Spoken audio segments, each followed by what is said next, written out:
Yung adlaw mga kaagkolo, naaday na diri sa area nga kural na to para sa mga kanding mga kaagkolo. Bandong kayo di mga kaagkol, plaster kayo sa mga hayop, kanding. Kung buhatin karon mga kaagkol, mag-imo ta diri og hayag nila. Kaya para na sila masilungan pag-abot sa ilan. Nakita na kasi niyo diyarang mga kanding mga kaangkol o di nga nagsagkaon. Katag sila mga kaangkol nasa ubos na pwede na nakapit o sumato ta karon mga kaangkol sa may tubig.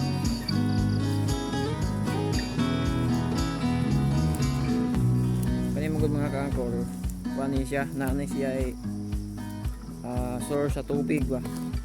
So kuan kay kanding, kaya kay kanding kay di na sila kuhaw sa tubig.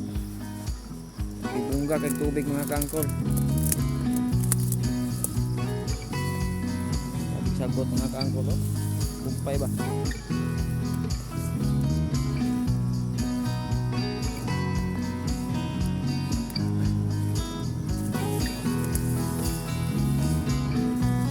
Ini gitawag nila mga kaangkol o daghan man ni ngalan mga kaangkol.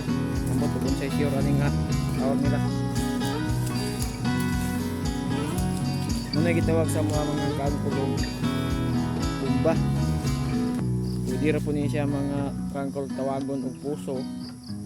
Ambot kung sa gitinahod ani mga kaangkol kay dragon may nakabutang mga kaangkol, oh. So ang paday kasulayan ni gamit mga kaangkol.